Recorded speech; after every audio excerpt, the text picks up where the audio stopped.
I don't know how I discovered you. I don't know if you came into my live once, but I discovered, yeah, I think maybe you came into a live briefly, and I remember clicking on your profile, and I was like, oh, this guy's a decent following. And then I started to look into your music. I was like, oh shit, like really good sound, like really talented. And I'm just glad I'm glad I discovered you. You never know, right? So yeah, thank you. I think you were, I forget who it was, and I'm not going to drop anybody under the bus. You were waiting for somebody to tune in for an interview, and they didn't end up tuning in. So you were just chatting for like an hour or so. I could probably guess because there's not many people that did that to me, but that's okay. Yeah. And I think in fairness to this person, if anybody puts dots together, I think it was like miscommunication between their management and them or something like that. You probably know exactly who it is at this point. Still try to get them. That's all good. But then this brought us together, so yeah. Exactly. So that's all that matters. Thank you. Yeah. So again, like, just took a deep dive into your music, and like you said, I've interviewed some big names in Canada, and also more independent up and coming artists. And it's great. On one end, it's great that we have so much talent in Canada, but at the same time, it's also difficult for people, I think, even like yourself, who's had a bit of fame, to really get your name out there, right? So, like, I don't know, can you just talk a bit about like maybe some of your struggles, or like what challenges you face? Yeah, for sure. So the hardest part for me, because I've had a few things happen in my career that seemed like they would be jumping off points, right?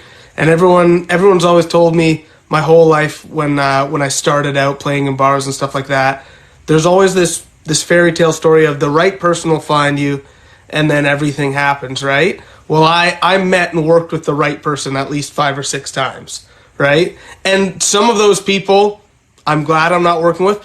Other of those people I still love to death to this day. It just didn't work out, the plan that we had. But I've had videos go viral, and then you think that's going to be the thing. Or I've had songs take off on platforms, or you get booked for a certain festival or something like that, and then it just I don't know. It's the key I've found is just consistently release music, because the worst thing I ever did was I signed into a deal or two being like, oh, now this person's going to do all the work for me, or I'm signing on, and then we just never released music. I went almost 7 years of my career, I think it was, without releasing music, because they had these plans that involved massive crazy budgets and doing these things, that they wanted all these things in place before it happened. So I did a ton of things behind the scenes, spent all this time writing music and working with certain producers or certain writers and things like that, but then none of the music ever got released. And then there I was, 7 years past my most recent release, with zero traction anymore. So at that point, I had a couple more people. Like, that's the thing, is you can continue to kind of work with people and get deals, because the industry is a small thing in Canada here. But then I got to a point where I was like, I just want some of this music out. So I just decided I'm just going to release as much music as possible. And that's what I've been doing the last couple of years. Crazy, yeah. And that's the thing. Most people have no clue what it's like. So I'm glad you kind of shed some light on that. Talking about like starting points or jumping off points, like you said, you've had a few. I feel like, though, 2015 in particular was a pretty big year, and I want to highlight 3 things in 2015. I'm pretty sure it was all in 2015 at least. First, we have, it's not necessarily in order, but the SAC Songworks Writing Camp in Hamilton. That was in 2015. I think that was later in the year, in 2015, I think. Yeah. There was that. So that was what I've heard of these songwriting camps where artists get together and you come up with ideas together on songwriting, basically. So yeah, but I'll get into that, because that actually got spawned off of other stuff that happened in 2015. So I'll let you do the list, and then I'll connect the dots from how it kind of happened. I like it. Okay, second one, we have What the Fest, which was also in 2015, which I'd never heard of, and I was trying to be like, is it WTF? Anyways, so yeah. And then the biggest one I think we could talk about, and I want you to talk about, of course, is when you released Do Something. Yeah. So yeah. that funny enough. So that's kind of the catalyst behind weirdly enough, I was already booked for What the Fest because it was a local festival. So I was already going to be doing that because had been playing in my hometown for a long time. So that was something I had already been booked on. But then this song actually, so we put it out in 2015, but I'd written it with my brother-in-law, my wife, and my brother-in-law's girlfriend a year and a half prior to that. It was just, I had this idea of the chorus to that song. I was like, oh, this would be so funny, because at the time the Leafs were on a pretty bad losing streak. And then I recorded it for my brother-in-law as a Christmas present, as a joke. And then they continued to go on a losing streak, and they lost like 11 in a row. And I was like, oh, I think it would be funny if I recorded a video to this and put it up. I bet you some people would get a kick out of it. So I recorded it at night, the one night, put it up at 1 a.m, and went to sleep. Go to the gym the next day. It's like 10 a.m. I'm on a treadmill, and I see the video on like Sportsnet or something like that. So that was not my first realization, because this was in 2015. We don't have the YouTube app on our phone. We're not getting notifications when we're getting plays and stuff on apps. Like today, if I had something going viral, my phone would be going crazy. But then the only thing you're going to maybe get is a text from a friend being like, ha ha ha, I saw that video you posted. And this was back in the day of YouTube. So when something starts going viral on YouTube, I don't know if it does this anymore, but it used to halt at 300 and just say 300 plus views, because they couldn't verify the views as fast as they were coming in. So it would just sit at this 300 plus views until they could verify it. So I see it on the TV. I start getting texts. I'm like, oh man, this is really something. Then I start getting calls from my phone of people being like, you're on the air at this such and such a radio station. It was the most confusing thing ever. I go home and I look in the back end, and there's like 400,000 views on it, and it's been like half a day. So that was just nuts. It hit like 1 million views in 3 days, which on YouTube in 2015 was like crazy, especially considering it's Canada and it's a Canadian hockey team. But yeah, I ended up doing breakfast television, and was on TSN, was on every sports channel had me on. It was kind of a whirlwind. And the only gig I had lined up was that What the Fest gig, so I was like plugging that at all of these different shows. And it's funny because I was the opener, so there'd be people that saw me on these interviews and came out to this festival and were like tweeting, being like, "Hey, where are you?" And I'm like, "I played my 3 songs at like." I'm sorry, because they thought I was a big deal because they saw me on TV or something like that. That's fun. But yeah, funny enough. So I'm sorry to take up all this space with this story. But then what happened was a guy named Vince DiGiorgio. I don't know if you know him. He's kind of a figure in the Canadian music scene and a little bit of a staple. He was best known for, he actually signed NSYNC back in the day when he was an A&R. So Vince is also a fellow Toronto Maple Leafs fan, and he saw this video, and the Songworks camps have this thing where they open up a chair to like people that aren't in the Songwriters Association yet. And somebody had bailed on a songwriting camp in Toronto. So this wasn't even the Hamilton one. This was a SAC Toronto song camp. And he messaged me. He said, "Hey, I've got this opening next week. Would you want to come out to this songwriting camp?" And I was like, "Sure." So I went what was supposed to be for 1 day, but they had spaces. So I ended up going for like 3 or 4 of the 5 days. And then I ended up on this list, and I got called back to a few more, and the rest was kind of just history, and it felt like everything was gonna take off from there for sure. I gotta give two shout outs, 2 lyrics that I loved. Yeah. So one was "Kessel alone cannot get us through." Yep. Genius. But the best one I think is for me, "Carlisle, we've had enough of you." Classic punny lines. And this is from me. I'm born and raised in Montreal, so I'm a diehard Habs fan. But I live in Toronto, so I do actually root for the Leafs only because it's for the fans. I want them to be happy. Seriously, I feel so bad. As a fan base, we're hurting. We definitely deserve some good news at some point. Hey, and we're doing the worst thing you can do. We're playing right now, and the Leafs are playing right now. We're taking up their airtime, but that's okay. Yeah. Just one more thing. I mean, obviously, yeah. So it's up to 1.7 million views. And for people who don't know, you covered a great big world song, Say Something, and they even recognized it and commented on the video, which is pretty cool. So yeah. Yeah. Well, so they commented on it. I was like, oh, this is so cool. How did they?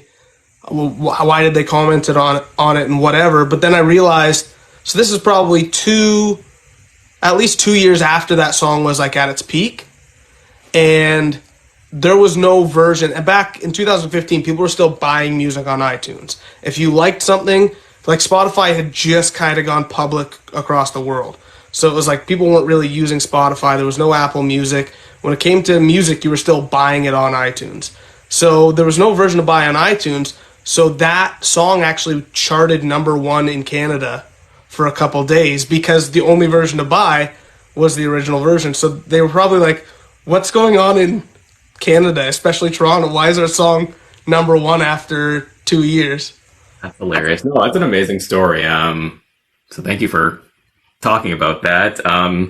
So when you did that, you already had your first album, Take My Hand. That had already been released a year prior, right? Yep. Yeah, so that one came out. That was your first album.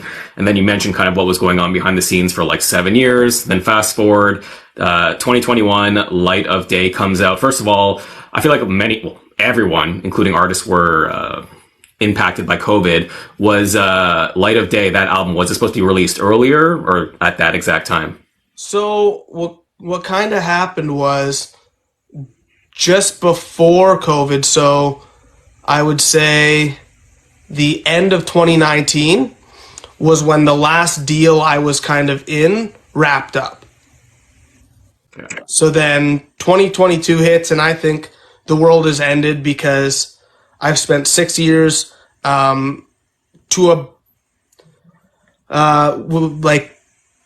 essentially in 2 different deals. So 6 years, 2 different deals, no music released really, other than one single, because the people I was working with at the end still love them to death, still talk to them to this day, and think they're amazing people. And I was just in 2019, I said, I need to release something for me because music is therapy, and writing the music down and writing lyrics down for me, that's like saying something in your head and admitting something to yourself, but then releasing it into the world is like that therapy of telling another person and just finally having it off your chest. So it just felt like I'd written all this stuff down. I had all these songs sitting there, and I'd admitted all these things to myself, but I hadn't let any of them go yet. So I was like, I just need to do something. So that was a song called I'll Be Right Here. But other than that, I hadn't released a single song in 6 years. And then, COVID hit in March of 2020. And I started releasing just a couple singles during 2020. And then in 2021, I decided I was going to release an album myself. And those singles were also the first pieces of music that I produced myself and played all the instrumentation on. But I always felt I just wasn't good enough to do a full album or things like that. So it was kind of my first foray into a fully produced album by myself, was that 2021 album. Okay, because I was going to ask, so that was all done by yourself. You had no help whatsoever? Yeah, so the 2021 album, not a single other soul played an instrument on it. The only other person that touched it was Joe Carvalho in Toronto. He mastered it. Other than that, I did the mix. I did played all the instruments and programmed anything else. And I'm crazy because honestly, I was extremely impressed going from your debut album to your sophomore album. I noticed a big difference, not only in the production, that was a big one for me. I felt that was a big jump for you, and just the songs, the first 4 or 5 songs I wrote down, really stood out, really came out of the gate basically. So Human After All, Love, Burns Like Fire, If This Ain't Love, and specifically that song with the choir part, near the end there. amazing. And then also Anything for You. Sorry, I'm just going to ramble off a couple more. And then I want to talk about Confidence, because Confidence is one of your most, if not most popularly streaming on Spotify. It has over 300,000 streams. I feel like it's not a surprise because it kind of talks about maybe people's lack of confidence and kind of, yeah, how they struggle. So can you talk about, or in your opinion, why do you think Confidence is/was so popular? Yeah. So first of all, thank you for the kind words on the album. And Confidence was one of those ones. If we were going to squeeze in one more single, and it was going to be Confidence, and then we just kind of ran out of time because we wanted the album out before Christmas, so we just ran out of time. The album came out in November. Confidence, actually, some of my good friends and moderators here on TikTok that I met through going live a bunch through TikTok, that was like a favorite song of a lot of theirs, because they heard all the stuff I was recording it. I used to do lives while I was recording the album a bunch. And that one, I re-recorded it, and it just didn't feel the same way that it did on the demo. So that song ended up being the only song that's just the demo.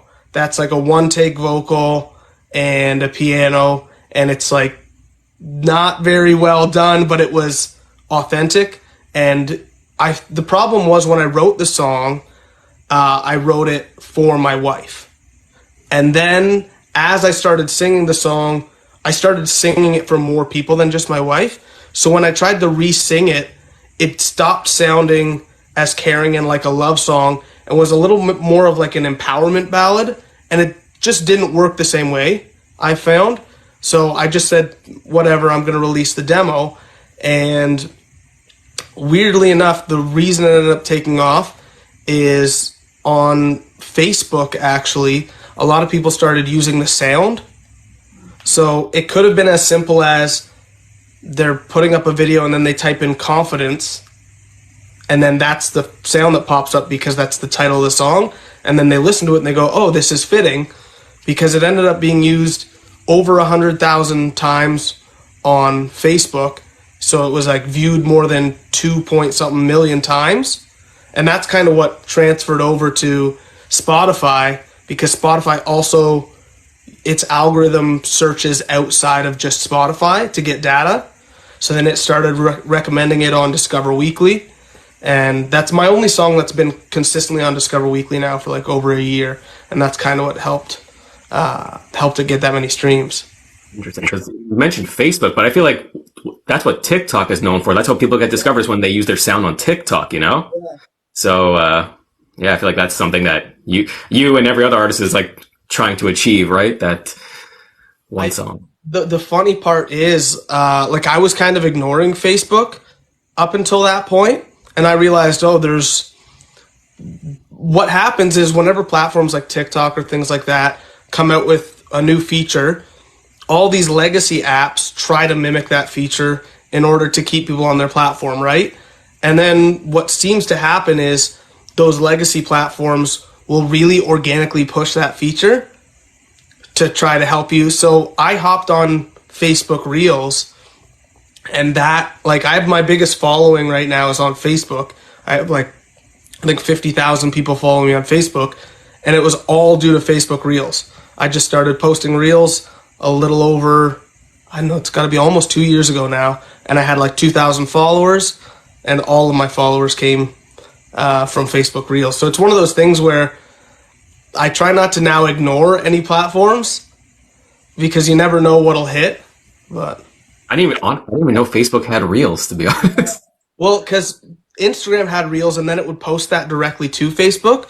But then I was reading stuff, and it was like, no, use the Facebook direct ones because they'll push it more organically. So I was like, okay. And I don't know if I was just one of the only people really harping on the Facebook Reels thing, but yeah, it went crazy for me. So I have you for recognizing that. Yeah, and it's also nice because generally the people over on Facebook are of an age that they're going to buy physical CDs still. Like, I've shipped more CDs to the States to people from Facebook than I have sold in Canada. Funny. People of a certain age, old people, yes. Or people with a car that was made 2018 or previous. That's funny. One more song I have to shout out just because there was one lyric. Like through my interviews, what I love about interviewing artists lately is not only am I listening to the music, but I'm listening like the music, the production, but also the lyrics. And certain lyrics, when they pop out of me, I'm like, whoa, holy shit. One song off that album popped out, and it was really the lyric, and it was from "I Should Have Loved You Better," and that lyric is, "I'm afraid of heights, but you're worth the fall." It's like, yeah. Oh, impressive. You write all your songs, right? Yeah. There's one co-write on that album, which is "If This Ain't Love," and there's one co-write on my new album as well. A lot of your songs seem to be about your wife, I'm assuming. Can you talk a little? Is there a reason? Why? Is there a specific reason? Yeah, so funny enough that you bring up "I Should Love You Better," because that's the other one that kind of just out of nowhere has done well for me. And that took off on YouTube for some crazy reason in the algorithm there. It's at like 1.6 million views on YouTube. Who knows why? But the story I always tell about that song live is essentially, as songwriters, we write songs either about something that is happening in our life, has happened in our life, or sometimes you just make up scenarios. And for me, this was a kind of a combination of something that was happening in my life and a made-up scenario.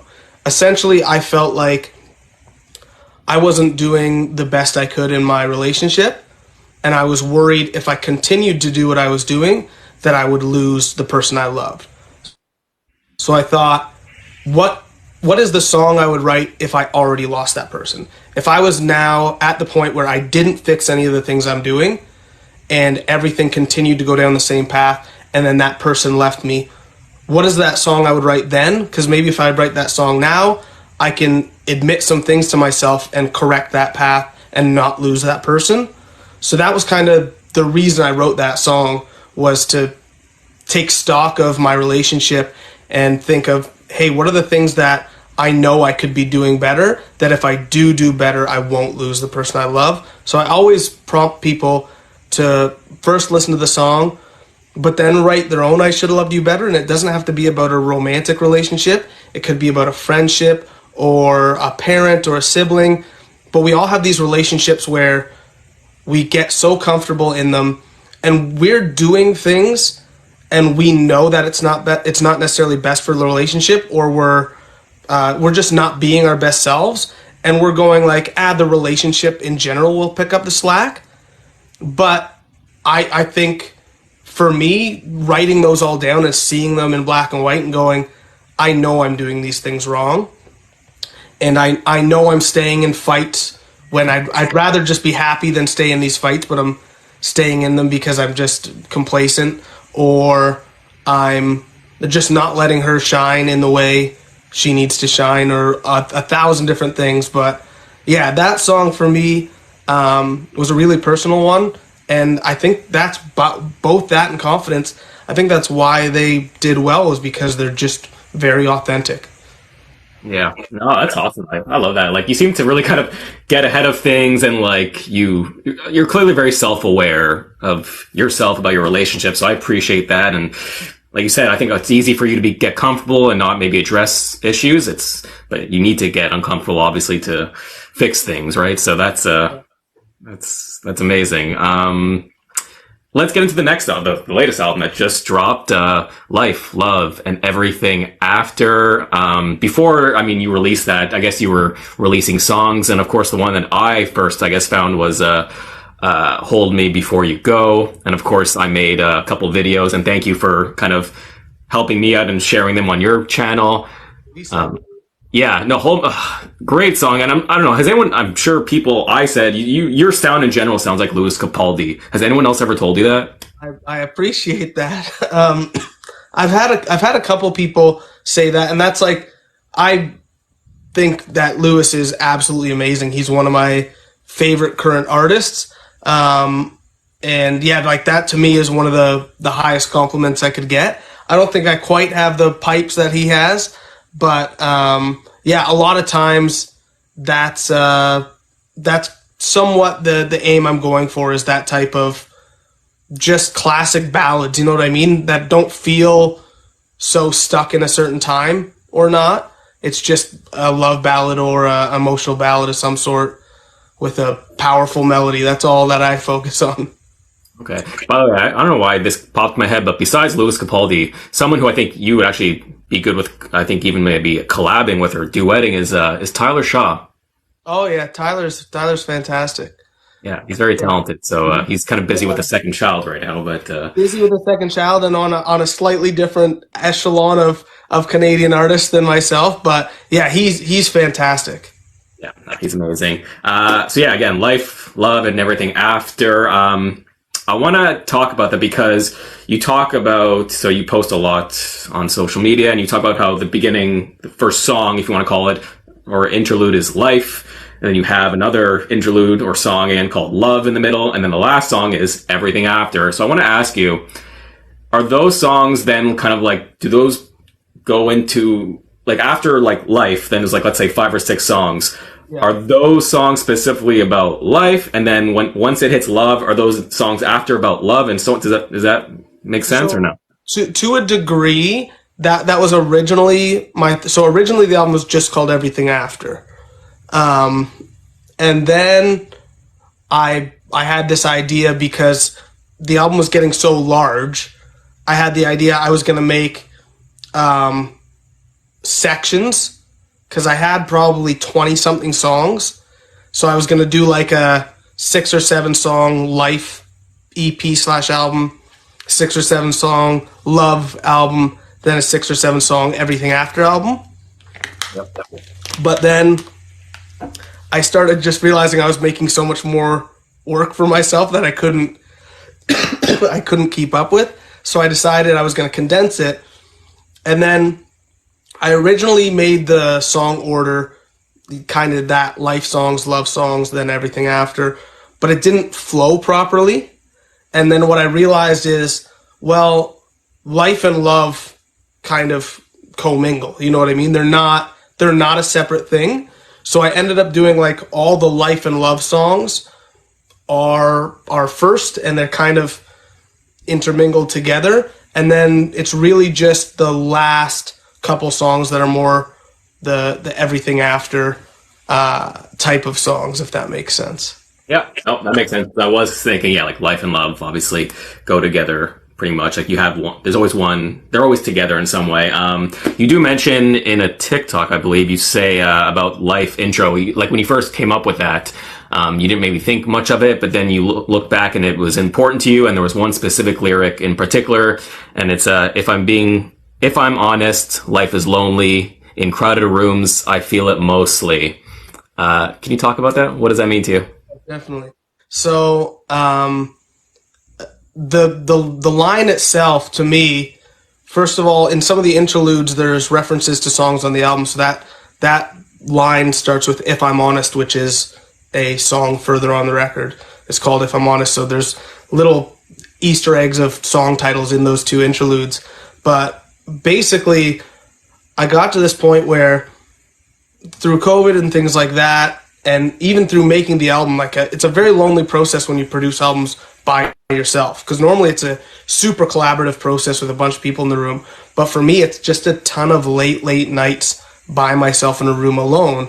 But I kind of started noticing that whenever I try to go out and be in public or be at parties or things like that, things I used to do 5 years ago and not even blink, it seemed like second nature, I'd get there and I'd just always be uncomfortable, and I'd constantly be putting on some sort of a front that is, here is the person I hope these people want me to be.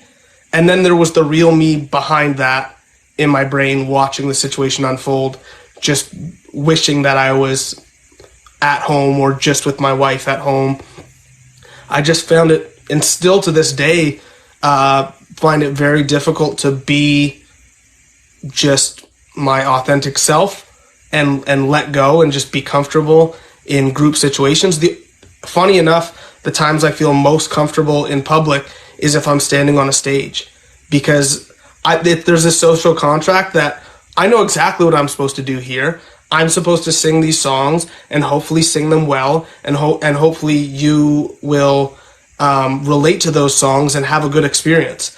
That's easy. But when it comes to now, I'm in a situation where I just have to. I may be a little bit of a people pleaser where I'm like, I constantly want people to like me, and then the more I open my mouth or the more I do things, it's just more opportunities to maybe have them not like me. So I've just overthink these situations maybe, but it's all added up to this very lonely feeling whenever I'm amongst more people, and the more people there are there, the more lonely and alone I feel. Okay, thank you for describing that or explaining that. I think you do overthink a little, but I'm an overthinker, so. Exactly. You're too young to overthink. You're like 31 or 32, right? Yeah, I'm 31 right now. I'll be 32. I wouldn't call that young. Aren't you like in your early 20s? I just turned 36. No way. To early 20s. I'll take it. Let's go. You're killing it. Old man. You're gonna release a skincare line or something. Every time, what's your secret? It's fucking genetics, man. I'm sorry. There's no secret. Everyone, whenever they ask old people, they always give a different, something like candy, orange juice. What Yeah. kind of crap? Anyways. So yeah, we have the life intro. Again, Hold Me Before You Go for anyone who's watching, and I'll probably post a clip. Like, it's such a great fucking song. It's just, the sound is great. And even when I made my video, just like when you hit the hold me, anyways. That's, I think, very popular. Somebody Love Me. That one also stood out to me. And there's that lyrics that says, all I want is to belong. Again, it kind of goes back to, I don't know if you're overthinking or maybe you're missing something. Can you talk about Somebody Love Me? Yeah, for sure. So Somebody Love Me, I wrote quite a few years back, and it didn't end up on. I wrote it before the 2021 album, but it had different verses and stuff on it then.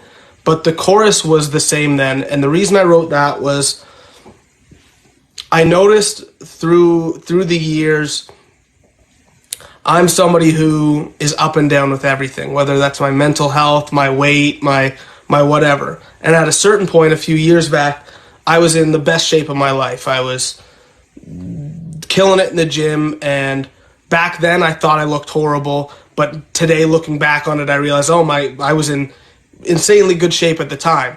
But what I started realizing, because I would always think, if I got in shape, people would like me more, my music would do better. All these things that would always be, if I looked better, or if this was better, or if this was different, then my music would be doing better, or my life would be doing better.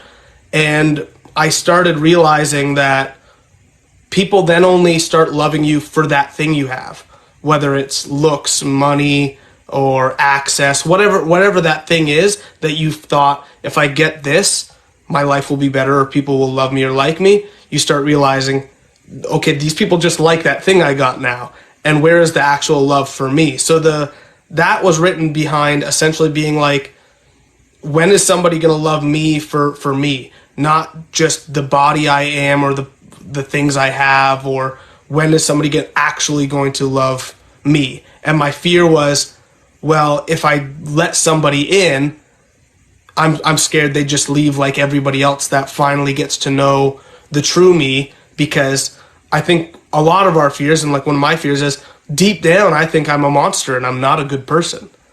And maybe that's one of those things that makes me want to try to do better or write songs that make people feel less alone, because I'm worried that deep down I'm just alone.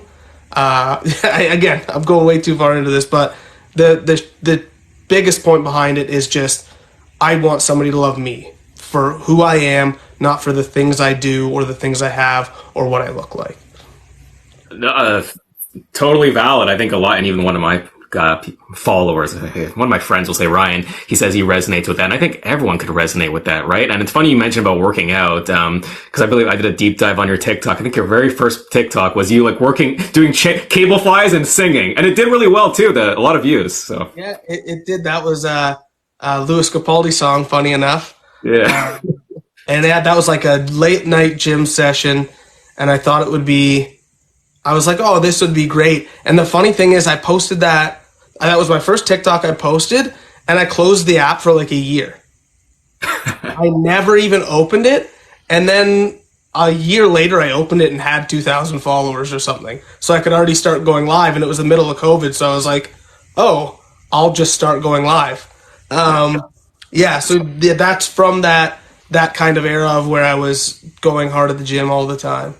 Yeah, no, listen, that's someone. So technically, I was a personal trainer for a long time. I still can, but I haven't done it in a while. Yeah. So as someone who's from that background, like I give you credit for the work you put in. I was like looking at old photos, like, oh damn. And obviously, you can get back to that shape if you want. But and it's just funny thinking about that first thing of you. It's like imagine some dude or woman walking to the gym, sees you singing and doing. I'm like, what the.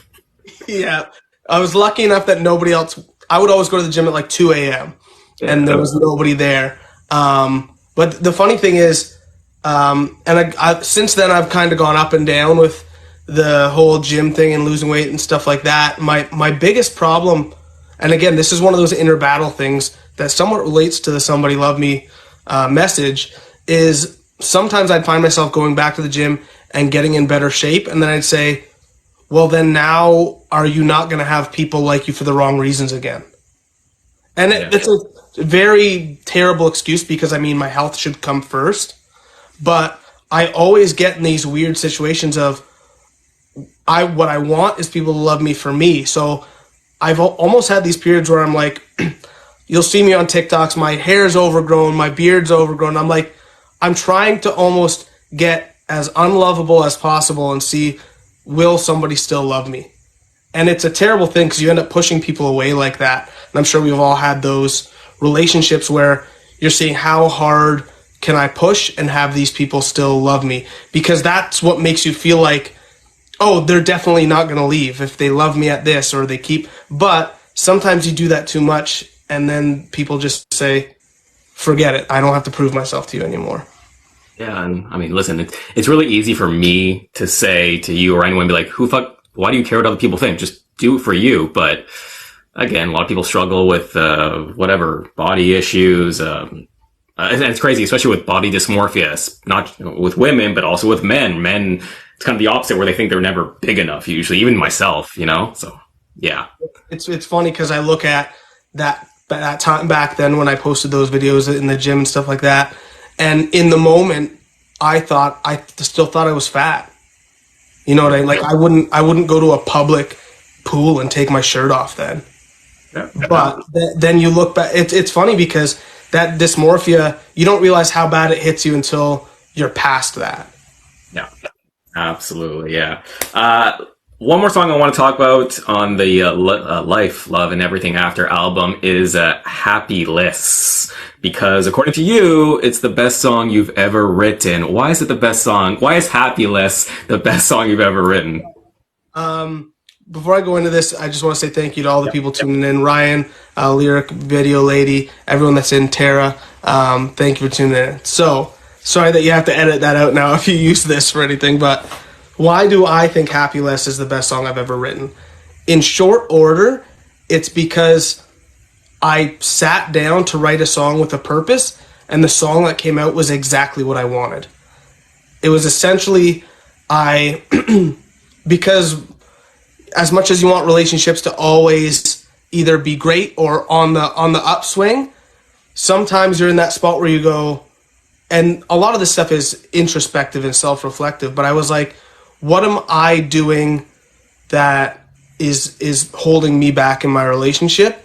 And the biggest thought was all these times that could just choose to be happy, but I'm either choosing to continue to fight an argument that doesn't matter, or I'm continuing to act in a way that I could really pretty easily change, but I'm just stubborn about it. Kind of that being stubborn and choosing to stay stuck instead of choosing to be happy, and saying 30, 40 years from now, when I look back, am I going to regret all the times that I chose to be angry or to be stubborn instead when I could have chose to be happy? So I essentially sat down and within, probably 20 to 30 minutes had written the whole song. And it's funny because I was humming along, creating this melody as I was walking back to the studio, and I was saying the words instead of being happy less, and I was like, it doesn't make any sense, but it fits the amount of syllables I wanted, so I kept singing it, and then it actually just ended up sticking. I was like, oh, I think it's cool because instead of happiness, happy less, like it's kind of cool play on the word, and yeah, it just ended up being all these times that I could have chose happiness, I chose to be happy less, if that makes sense. Oh, that makes sense. That's what I gathered because yeah, you said I would choose happiness instead of being happy less. Yeah. So, I wanted to ask you, I guess we talked a little about the tour, but, first of all, got to shout out your dad, Wayne, right? That's your dad, who he drove you and your band across, the country, I guess. So how did the tour come to, this was like your first tour, right? This is the first full Canadian tour, and I actually think so. My dad doesn't have TikTok, but not long ago, I saw his name pop up saying follow. So I think my dad might have created a TikTok account just to watch this live after he saw it. And he's in Costa Rica right now. So he's in Costa Rica on vacation. That tells you the kind of guy my dad is. He's on vacation right now, created a TikTok account from Costa Rica to tune into this interview. So yeah, he toured with us across the country. My dad, yep, he just said hi. So growing up, we used to, started out, my parents bought like a small Class C RV. That's the one that looks like it has a truck on the front of it, right? It's not like a bus, it's like a little truck front, and then the back of it's the RV. So we would go either to the West Coast or to the East Coast every summer. My dad would take off the whole summer, and our whole family would travel across the country, either all the way west or all the way east for the most part. And we did that for quite a few years, and my parents have had RVs pretty much their whole life.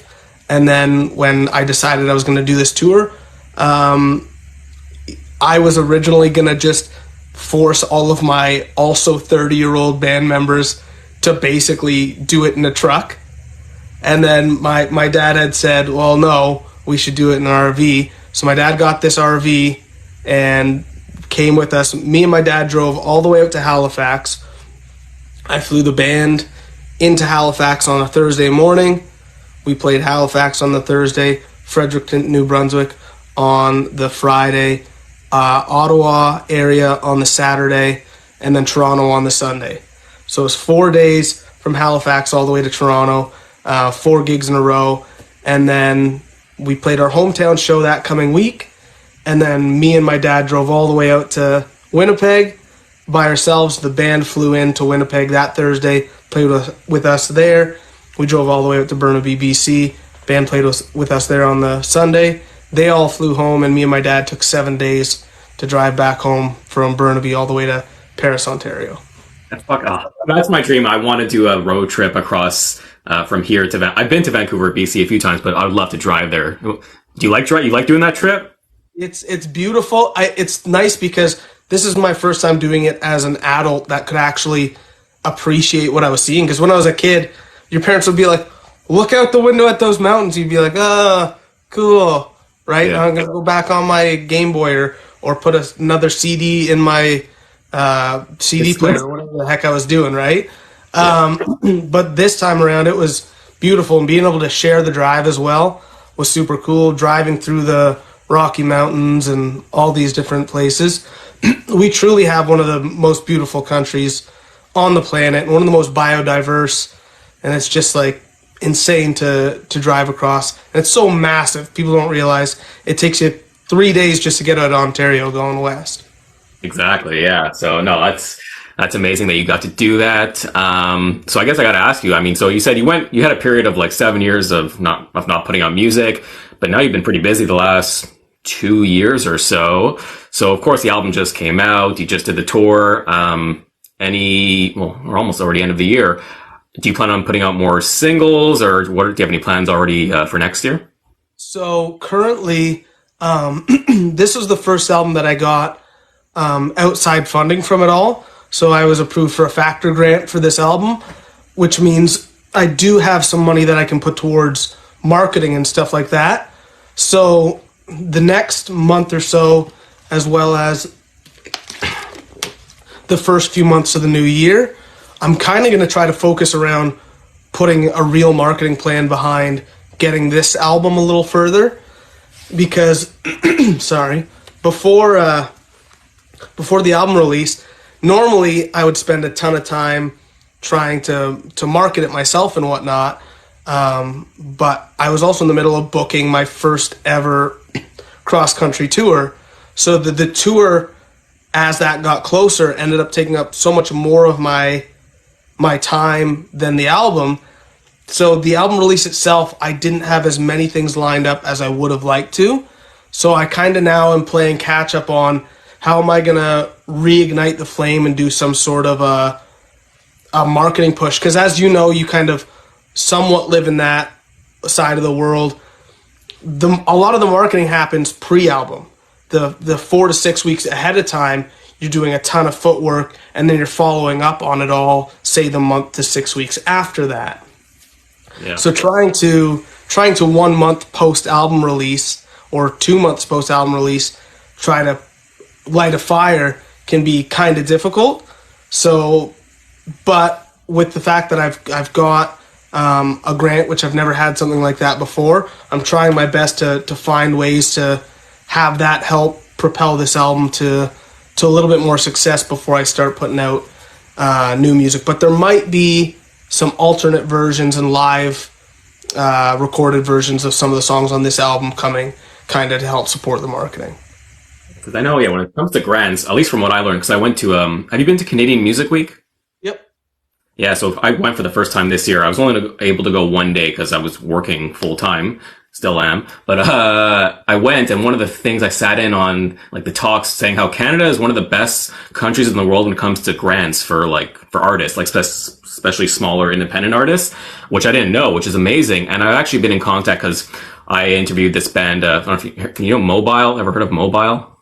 I haven't, but I'll definitely have to check them out after this. They're from Montreal. I put out a video. Again, this is what's crazy about TikTok. Of course, some of the stuff I put out, like Nostalgia, I posted one of their songs. It did pretty well, and their manager saw me, like, oh shit, you want to interview them? I'm like, okay. And I've been in contact with him about helping him because, to be honest, he's a bit older. He doesn't know how to do TikTok, so I'm like trying to help him out. But he said, I can't really pay you too much because like there used to be more for grants and stuff with independent labels. Now it's more challenging in Canada. I'm like, that's fair. That's okay. I get it. So yeah, I'm sure hopefully you can, keep getting more grants. And I was going to say, honestly, if I could help you, I don't need you like pay me money, but like some way I could definitely help you. We could chat about it later, So I appreciate that. Definitely. yeah. What was I going to say? Yeah, because it's not easy. And listen, I also see you hustling, you and every other artist on TikTok. It's funny. If you just watch artists, like every video, it seems like it's very repetitive because it is, because you don't know, because one person might only see one of those videos, right? Like, just like radio. And even just looking at the statistics, you go, okay, almost all, like 90 whatever % of people that view your videos are from the For You page. So there's a chance that 90 something % of those people have never heard of you before. So every video, that's why sometimes you'll repost things, you do these things. And when you get fan bases, I try to on TikTok, especially when I'm live or things like this, tell them, thank you so much for liking all these videos that are repetitive or still commenting. Like, I know it's a pain and I know it's redundant, but it does help me reach new audiences. So yeah, it does sometimes, and then you'll stop being as consistent because you're worried that you're doing too much of the same thing. But really, on TikTok especially, consistency is the key. And I know I haven't been as good lately as I used to be, but yeah, that's more content is going to reach more people. And obviously, it doesn't mean just put out bad content. Like, always try to make it good.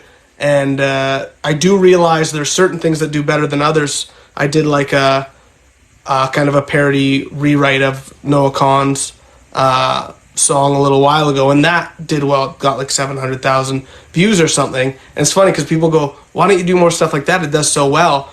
And the reason I don't is I've had a video like that go viral, like with the Leafs parody and things like that. And those things are all great, but what I noticed is it doesn't bring the right group of people.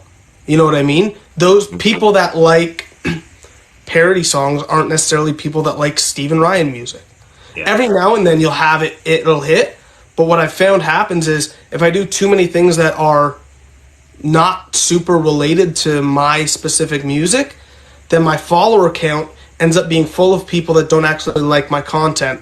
Then when the For You page shows it to them and they go buy it, the algorithm says not even his followers like his stuff. So I've kind of been trying to be kind of leery of the types of, and I hate saying fans because I think that's a terrible, like that's not a good word, but people that follow me to listen to my music,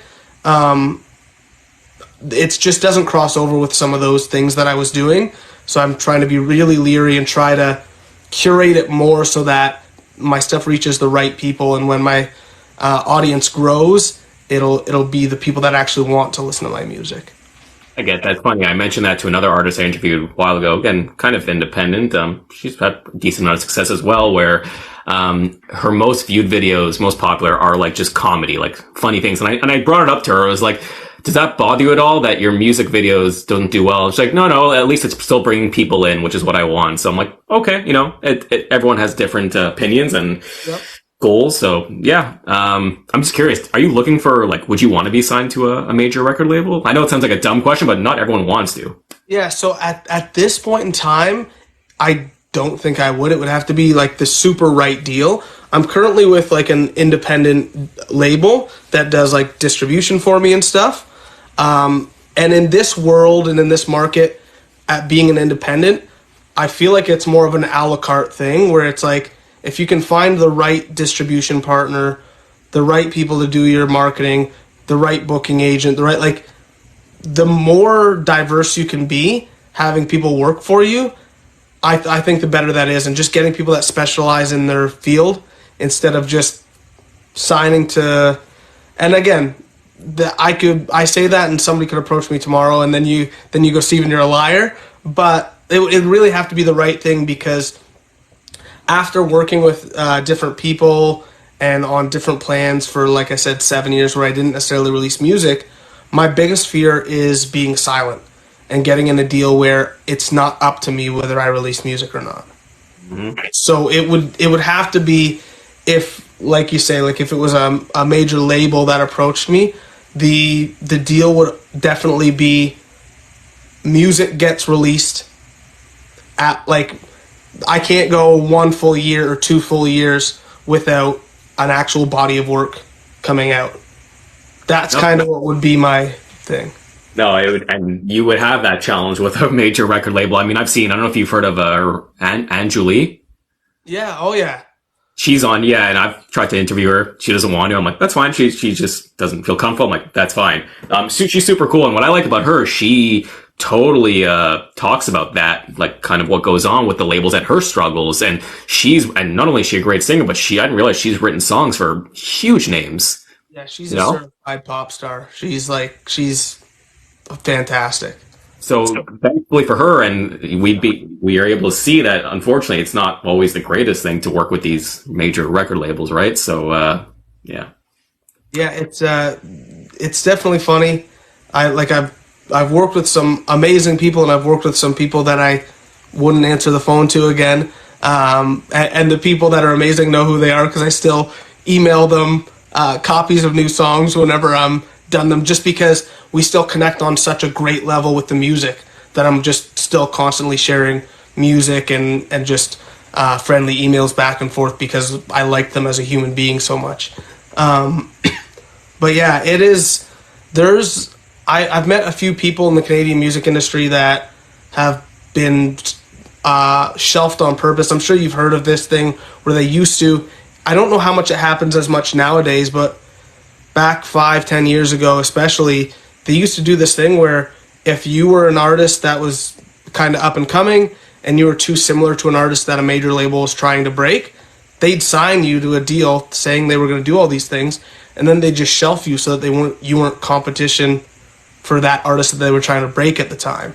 It happens a lot less now, but back in the day they used to do things like that, and you'd think you were getting oh, I'm signing this sweet deal, and it's like a 3 or a 5 year deal, and they were just doing it, and then they shelf you for 3, 5 years. They still put you out there, and you write with people, and you think you're making an album, but yeah, it's terrible.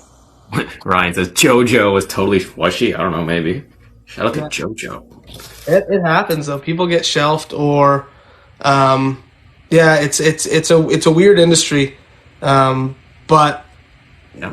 it's also a great industry. Now there's so much more out there for independent artists, like this right here. TikTok absolutely changed the game, and the industry still hasn't fully settled from that. And TikTok even has its own music streaming platform that it's starting to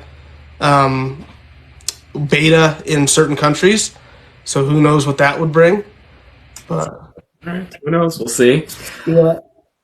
That's pretty much it. What's the plan for the rest? I guess. Well, you're just, I guess, recovering.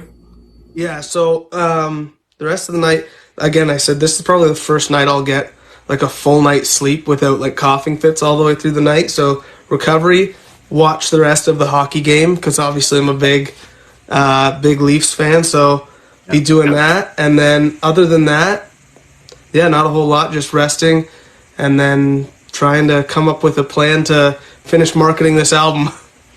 How often, or do you ever come to Toronto, into the city? Oh man, not a ton anymore like I used to, and I would. I got no problem driving. I drove across the country, but yeah, I would, and I have for certain things like CMW and stuff like that, or when friends have showcases or shows or things like that, because a few of my label mates and stuff like that play in Toronto all the time as well. So I don't know.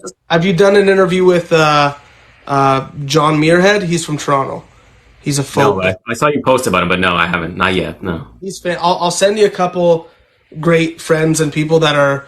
And John, he kind of blew up on TikTok during COVID. Like he did it right. He started right at the beginning, and I think he's over 100,000 followers now. But he just amazing singer songwriter. He actually, on his last full length album, I produced 2 of his songs here. So Nice. yeah. No, I was gonna say, because hopefully it'd be nice to meet you in person one day. So yeah, I'm in the city, so who knows? We'll see. Beautiful. That sounds awesome. Yeah, no, we'll definitely keep in touch. And like I said, yeah, any way I could help you somehow, I'd be happy to. So yeah, no, thank you again for everything. And again, you never know, like out of that missing that interview, that we got in contact. So just you never know, right? It's amazing. So yeah, thank you. I look forward to, like, I just know after seeing a few of your clips, like I'd been seeing your stuff for a while, and then I started following you, and I was like, man, he's doing the thing that nobody does anymore, like that just kind of guerrilla style interviewing that I just feel like there's not enough of in the music scene, especially the Canadian music scene. I mean, it felt like if you weren't with traditional media or traditional blogs and stuff like that, there was just no coverage for you. So the stuff you're doing, not only with big artists, but also like reaching out to artists like my size and stuff like that, I just can't wait. You're gonna have your own show of some sort. Probably won't be on traditional TV because that's dead. You'll be on something better.